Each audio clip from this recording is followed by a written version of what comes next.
Okay, friends, it's high time we talk about RFK Jr. and the fact that he's a total quack.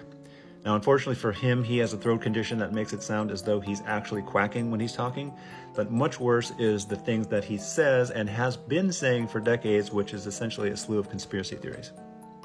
Now, just to get some of the positive stuff out of the way, before he became a conspiritualist, RFK Jr. was an environmental lawyer and a human rights activist, and even now some of the things that he says might make a lot of sense to you as a progressive or a liberal, but it should also give you pause to know that he is being endorsed enthusiastically by Steve Bannon and Alex Jones, among others.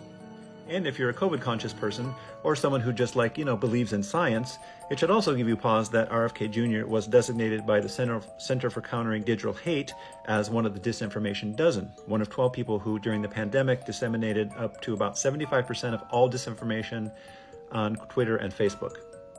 Now, well before that, RFK Jr. had already established himself as one of the earliest anti-vaxxers in the US. In 2005, he wrote an article for Rolling Stone and Salon called Deadly Immunity that was later corrected by Rolling Stone a number of times and was completely retracted by Salon because it was so chock full of disinformation.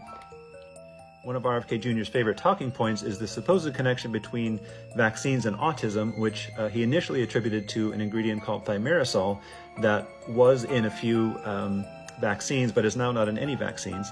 And the connection between vaccines and autism that was first put forth by a quack doctor named Andrew Wakefield has since been completely debunked and discredited. To be clear, the scientific community is still not entirely sure what causes autism, but the many studies that have been done since Wakefield have proven pretty conclusively that it's not vaccines. In more recent years, RFK Jr. has gone even deeper down the rabbit hole and has been espousing conspiracy theories about 5G phone technology and Bill Gates and Anthony Fauci, who during the pandemic he depicted as wearing a Hitler mustache.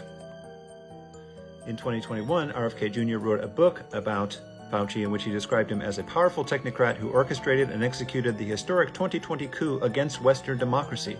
Apparently, RFK Jr. did not get the memo about the January 6th insurrection. Despite his conspiracism, or perhaps because of it, RFK Jr. was recently invited to be a guest on the podcast of Joe Rogan, and he was allowed to espouse his conspiracy theories and misinformation for a full 3 hours with pretty much no pushback from Rogan. Now, because of this, Rogan in turn got some pushback from the scientific community, specifically from a vaccine expert called Peter Hotez, who has now become the subject of a hate campaign led by three of the biggest dude bros in the world, Joe Rogan, Elon Musk, and Andrew Tate, who is currently under investigation for sex trafficking. Rogan has challenged Hotez to a debate with RFK Jr., but Hotez has pretty much declined, saying that it would be a complete three-ring circus and that RFK Jr. is a quack.